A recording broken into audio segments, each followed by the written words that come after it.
कल्पना कीजिए कि एक इंसान ने अपनी पूरी जिंदगी ना उस परफेक्ट जीवन को पाने में लगा दी है। मतलब एक आलीशान घर, सबसे महंगी गाड़ी। हाँ, और समाज में एक बहुत बड़ा रुतबा। बिल्कुल, हर वो चीज जिसे हमारी दुनिया सफलता मानती है। लेकिन एक सुबह वो इंसान उठता है और अचानक महसूस करता है कि आ, अंदर से वो पूरी तरह खाली है।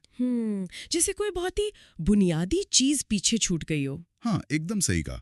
तो आज की इस गहन चर्चा में, जिसे हम डीप डाइव कहते हैं, हम इसी अजीब और चौंकाने वाले विरोधाभास को समझने की कोशिश कर रहे हैं। हमारे पास जो स्रोत सामग्री है उसका शीर्षक है यीशु मसीह के मार्ग के माध्यम से सादगी और शांति। और ये एक ऐसा विषय है ना जो आज की इस भागदौड़ भरी दुनिया में बहुत ही प्रासंगिक है। मतलब आज हर तरफ इंफॉर्मेशन ओवरलोड है। तो हमारा उद्देश्य यहाँ किसी धर्म का प्रचार करना नहीं है, बल्कि इन लेखों और नोट्स का एक निष्पक्ष विश्लेषण करना है। बिल्कुल, हम ये देखना चाहते हैं कि बाहरी सफलता और दिखावे के बावजूद इंसान अंदर से इतना खाली क्यों महसूस करता है, और इस स्रोत के अनुसार शांति का वास्तविक मार्ग आखिर है क्या। सही बात है, क्योंकि ये जो शून्यता का विरोधाभास है ना, ये आधुनिक समाज में हर इंसान ने कभी ना कभी गहराई से महसूस किया है। बाहर से सब कुछ एकदम परफेक्ट दिखता है, जैसे कोई सजा हुआ शोरूम हो। हाँ, एक सजे हुए शोरूम की तरह, लेकिन अंदर एक लगातार चलने वाली बेचैनी बनी रहती है। तो इसी को आज हम डिकोड करेंगे। मतलब हम ये समझना चाहते हैं कि सदियों पुराना ये सादगी का संदेश आज के इस अंधाधुंध दौड़ वाले युग में कैसे काम करता है। और मुझे लगता है कि इस चर्चा की शुरुआत हमें आधुनिक जीवन की वर्तमान स्थिति को देखकर करनी चाहिए। स्रोत स्पष्ट रूप से बताता है कि आज की दुनिया बहुत तेज हो गई है। बहुत ही ज्यादा तेज। हर इंसान कुछ बड़ा पाने की होड़ में है। ज्यादा पैसा, ज्यादा नाम और सोशल मीडिया पर ज्यादा दिखावा। हाँ यार, वो तो सबसे बड़ी बीमारी है। हम बाहर से तो अमीर दिख रहे हैं, लेकिन अंदर से स्रोत भी यही कहता है कि बहुत से लोग अपनी शांति खो चुके हैं। ईमानदारी से कहूं तो इन विचारों को पढ़ते हुए मुझे खुद भी थोड़ी बेचैनी हुई थी। अच्छा, ऐसा क्यों? क्योंकि मतलब कई बार हम खुद को भी तो इसी होड़ में पाते हैं ना, ये जांचते हुए कि हमारी उपलब्धियां दूसरों के मुकाबले कहाँ ठहरती हैं। बिल्कुल, और ये बेचैनी बहुत ही स्वाभाविक मानवीय प्रवृत्ति बन चुकी है। मनोवैज्ञानिक रूप से देखें तो हमारा दिमाग हमेशा एक सर्वाइवल मोड में रहता है। Survival mode. हाँ, जहाँ वो सामाजिक स्थिति और इस दिखावे को एक अस्तित्व के खतरे के रूप में देखने लगता है। अगर हम दूसरों से पीछे हैं तो दिमाग को लगता है कि हम खतरे में हैं। अरे वाह, ये नजरिया तो बहुत दिलचस्प है। मतलब इसीलिए बाहरी सफलता उस आंतरिक शून्यता को भर नहीं पाती। एकदम सही। इंसान बाहर से कितना भी इकट्ठा कर ले, अगर अंदर की नींव खोखली है तो इमारत कभी स्थिर नहीं रह सकती। इसे समझने के लिए मेरे दिमाग में एक उपमा आ रही है। जैसे मान लीजिए किसी ने बाजार का सबसे नया, सबसे चमकचमाता और महंगा स्मार्टफोन खरीद लिया है। वो दिखने में बहुत शानदार है, हर कोई उसकी तारीफ कर रहा है, लेकिन उसकी बैटरी हमेशा 1% पर रहती है। वो किसी भी वक्त बंद हो सकता है। बहुत ही बढ़िया उदाहरण है ये। और यहाँ सबसे दिलचस्प सवाल पता है क्या है? क्या? वो बैटरी इतनी जल्दी खत्म क्यों हो रही है? इसलिए नहीं कि फोन खराब है, बल्कि इसलिए क्योंकि उसके बैकग्राउंड में एक साथ 50 अलग अलग ऐप्स चल रहे हैं। हाँ, जैसे पड़ोसी से तुलना करने का ऐप। बिल्कुल, सहकर्मियों को नीचा दिखाने का ऐप, रिश्तेदारों को प्रभावित करने का ऐप, ये सभी बैकग्राउंड ऐप्स लगातार उस मानसिक बैटरी को चूस रहे हैं। बाप रे, ये तो सच में डरावना है ना? और सादगी का मतलब सिर्फ इस महंगे फोन को फेंक देना नहीं है। इसका मतलब है उन सारे अनावश्यक बैकग्राउंड ऐप्स को जो हमारी ऊर्जा खा रहे हैं, उन्हें फोर्स स्टॉप करना। मुझे ये बात बहुत पसंद आई। और यहीं पर हमारी चर्चा स्रोत में दिए गए समाधान की ओर मुड़ती है। स्रोत के अनुसार, जो कि यीशु मसीह का जीवन दर्शन है, उन्होंने दिखावे और घमंड के बिल्कुल विपरीत एक रास्ता चुना था। जी, सादगी और विनम्रता का रास्ता। बिल्कुल, उन्होंने प्रेम, शांति और सेवा को चुना। स्रोत कहता है कि सच्ची खुशी चीजों से नहीं बल्कि दिल से आती है। और अगर हम इसका मनोवैज्ञानिक विश्लेषण करें तो विनम्रता वास्तव में एक बहुत बड़ी राहत है। वो कैसे? देखिए, जब कोई इंसान लगातार ये साबित करने की कोशिश करता है कि वो सबसे बेहतर है, तो उसे एक भारी अहंकार का कवच पहनकर घूमना पड़ता है। हाँ, और वो कवच बहुत भारी होता होगा। बहुत ज्यादा, वो थका देने वाला होता है। यीशु मसीह का सादगी का संदेश इस स्रोत के मुताबिक हमें ये सिखाता है कि हमें उस कवच की जरूरत ही नहीं है। मतलब हमें हर वक्त खुद को साबित करने की जरूरत नहीं है। एकदम सही। जब इंसान ये स्वीकार कर लेता है कि उसकी कीमत उसकी भौतिक संपत्तियों से तय नहीं होती, तो वो मानसिक बोझ अचानक उतर जाता है। लेकिन एक मिनट, यहीं पर मेरे मन में एक यथार्थवादी चुनौती या कहें कि एक पुशबैक आता है। बताइए। मतलब ये दर्शन सुनने में तो बहुत आदर्श लगता है, बहुत सुकून देने वाला।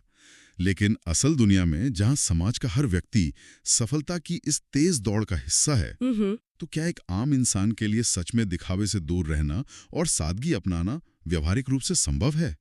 क्या ये उसे विकास की दौड़ में पीछे नहीं धकेल देगा? ये डर बहुत ही आम है कि अगर दौड़ना बंद कर दिया तो पीछे छूट जाएंगे।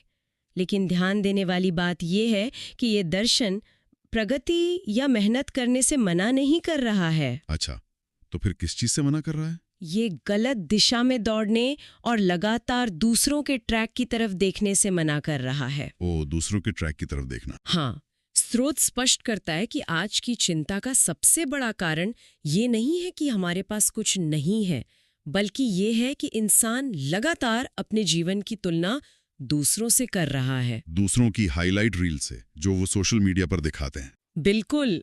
समस्या दौड़ने में नहीं है, समस्या उस तुलना में है जो हर कदम पर की जा रही है। तो तुलना करना, ये शब्द इस पूरी चर्चा में एक बहुत बड़े विलन की तरह सामने आता है। स्रोत भी यही कहता है कि दूसरों को देखकर तुलना करना ही सबसे बड़ी चिंता पैदा करता है। एकदम सही कहा आपने। तो अगर तुलना वो जहर है जो हमारी शांति को खत्म कर रहा है, तो इसकी काट क्या है? इसे रोका कैसे जाए? स्रोत के अनुसार सादगी का मार्ग सिखाता है कि जो पास है उसे प्रेम से स्वीकार करें, और इसकी सबसे प्रभावी मनोवैज्ञानिक काट है कृतज्ञता। कृतज्ञता मतलब ग्रैटिट्यूड। हाँ, और ये सिर्फ कोई आध्यात्मिक या अच्छा लगने वाला शब्द नहीं है। इसके पीछे एक बहुत ठोस मनोवैज्ञानिक तंत्र काम करता है। वो तंत्र कैसे काम करता है? थोड़ा आसान भाषा में समझाएं। देखिए, किसी भी इंसान का दिमाग एक ही समय में गहरी कृतज्ञता और चिंता की स्थिति में नहीं रह सकता। सच में? दोनों एक साथ नहीं हो सकते? नहीं हो सकते। जब कोई इंसान इस बात पर पूरा ध्यान केंद्रित करता है कि उसके पास क्या है और वो उसके लिए दिल से धन्यवाद देता है, तो वो वास्तव में अपने दिमाग के रिवॉर्ड सेंटर को सक्रिय कर रहा होता है। हाँ, तो इसका सीधा सा मतलब ये हुआ कि कृतज्ञता के जरिए हम अपने दिमाग को ये महसूस करने के लिए मजबूर कर रहे हैं कि हमारे पास पहले से ही पर्याप्त है। बिल्कुल। और जब दिमाग ये मान लेता है कि मेरे पास पर्याप्त है, तो वो जो पैनिक होता है ना कि मुझे और चाहिए, मुझे और भागना है, वो पैनिक अपने आप शांत हो जाता है। एकदम सही। कृतज्ञता उस पूरे तंत्र को ही शॉर्ट सर्किट कर देती है जो हमें अंधाधुंध दौड़ने पर मजबूर करता है। स्रोत में भी ये साफ लिखा है कि इच्छाएं कम होने से चिंता भी कम होती है और मन सरल रहता है। जीवन को कठिन बनाने की आवश्यकता नहीं है। और इच्छाओं का ये कम होना ना किसी मजबूरी या समझौते के कारण नहीं होता, ये एक गहरी और वास्तविक संतुष्टि के कारण होता है। क्या बात है। और जब हम इस संतुष्टि के साथ जीते हैं, तो इसका सीधा असर हमारे रोजमर्रा के अनुभवों पर पड़ता है। स्रोत में बताया गया है कि सरल जीवन जीने से छोटी छोटी चीजों में आनंद मिलने लगता है। हाँ, जैसे सुबह की शांति। बिल्कुल, सुबह की शांति सुंदर लगती है, प्रार्थना में सुकून मिलता है, और परिवार के साथ बिताया गया समय बहुत अच्छा लगने लगता है। और मजे की बात यह है कि ये सारी चीजें हमारे जीवन में हमेशा से मौजूद थीं। हाँ, बस हम उन्हें देखने के लिए कभी रुके ही नहीं। सही कहा। जब हम सादगी को अपनाते हैं, तो वास्तव में हम अपने अटेंशन यानी ध्यान को फिल्टर कर रहे होते हैं। वो सारा बाहरी शोर कम हो जाता है जो इन छोटी और खूबसूरत चीजों को महसूस करने से रोकता है। इसे मैं एक तरह का अटेंशन रिबूट कहूंगा। बिल्कुल, ये एक अटेंशन रिबूट ही है। स्रोत भी कहता है कि हर समय दूसरों से आगे निकलने की कोशिश नहीं करनी चाहिए। थोड़ा रुकना, शांत रहना सीखना चाहिए। इसके लिए मेरे पास एक और उपमा है। बताइए। ये अनुभव कुछ ऐसा है जैसे आप हफ्तों से एक तेज दौड़ती ट्रेडमिल पर हों। हाँ, और पसीना बहा रहे हो। बिल्कुल, आप बुरी तरह थके हुए हैं, सांस फूल रही है, लेकिन असल में आप कहीं पहुंच नहीं रहे हैं, बस मॉनिटर पर एक नंबर को बढ़ते हुए देख रहे हैं। और फिर एक दिन आप उस ट्रेडमिल को रोककर नीचे उतरते हैं। तब आप पहली बार ध्यान देते हैं कि अरे, आपके आसपास का कमरा असल में कितना खूबसूरत है, खिड़की से आती भी हवा कितनी अच्छी लग रही है। बहुत ही सुंदर उदाहरण है। ये ठहराव आपको सीधे वर्तमान में ले आता है। हाँ, भविष्य की चिंताओं से निकालकर वर्तमान में। और ये ठहराव ही असली कुंजी है, क्योंकि जब हम वर्तमान क्षण में पूरी तरह से मौजूद होते हैं, तभी किसी चीज का वास्तविक अनुभव किया जा सकता है। सही बात है। ट्रेडमिल पर तो हमारा पूरा ध्यान सिर्फ इस बात पर होता है कि आगे क्या होगा। बिल्कुल, मंजिल कब आएगी। लेकिन इस दर्शन में जो प्रार्थना या शांति का समय बताया गया है, वो वास्तव में इसी ट्रेडमिल से नीचे उतरने की मनोवैज्ञानिक प्रक्रिया है। मतलब दिमाग को ये संदेश देना कि जीवन कोई रेस नहीं है। हाँ, जीवन कोई रेस नहीं है जिसे हर हाल में जीतना है, बल्कि ये एक अनुभव है जिसे पूरी तरह से जीना है। लेकिन यहाँ एक सवाल और उठता है। अगर हम सिर्फ अपने आसपास के माहौल को शांत कर लें या भौतिक चीजों को कम कर दें, तो क्या वो काफी होगा? स्रोत के अनुसार नहीं, ये काफी नहीं है। हाँ, क्योंकि इस दर्शन के सबसे गहरे हिस्से में ये बात स्पष्ट की गई है कि ये केवल बाहरी चीजों को हटाने के बारे में नहीं है। ये आत्मा और मन के स्तर पर एक पूर्ण बदलाव की बात करता है। बिल्कुल। स्रोत बहुत जोर देकर कहता है कि सच्ची शांति बाहर नहीं, बल्कि इंसान के अंदर मिलती है, और ये शांति प्रेम से आती है। और यही वो जगह है जहाँ मनोविज्ञान और गहरी आध्यात्मिकता आपस में पूरी तरह से जुड़ जाते हैं। वो कैसे? देखिए, इंसान बाहरी दुनिया में चाहे कितनी भी व्यवस्था कर ले, अपना घर कितना भी साफ कर ले, अगर उसके भीतर एक उथल-पुथल मची है तो वो कभी शांत नहीं रह सकता। अंदर की सफाई ज्यादा जरूरी है। हाँ, ये दर्शन स्पष्ट करता है कि उस आंतरिक शांति का सीधा संबंध प्रेम से है। ये नजरिया बहुत दिलचस्प है, क्योंकि अक्सर हम शांति को शोर न होने से, मतलब एब्सेंस ऑफ नॉइज से जोड़ते हैं। लेकिन यहाँ श्रोता शांति को प्रेम की उपस्थिति यानी प्रेजेंस ऑफ लव से जोड़ रहा है। इसमें यह भी बताया गया है कि जीवन को नफरत, घमंड और दूसरों के प्रति ईर्ष्या से नहीं भरना चाहिए। ऐसा इसलिए है क्योंकि नफरत और घमंड ना बहुत भारी होते हैं। भारी होते हैं मतलब भावनात्मक रूप से? या घमंड में रहता है तो वो उस नफरत को बनाए रखने में अपनी बहुत सारी मानसिक ऊर्जा खर्च करता है। अरे बाप रे। मतलब हम खुद ही अपनी बैटरी खत्म कर रहे हैं। हाँ। ये एक बहुत बड़ा कॉग्निटिव लोड है। और स्रोत के अनुसार यीशु मसीह के मार्ग पर चलने का अर्थ है इन भारी भावनाओं को पूरी तरह से त्याग देना।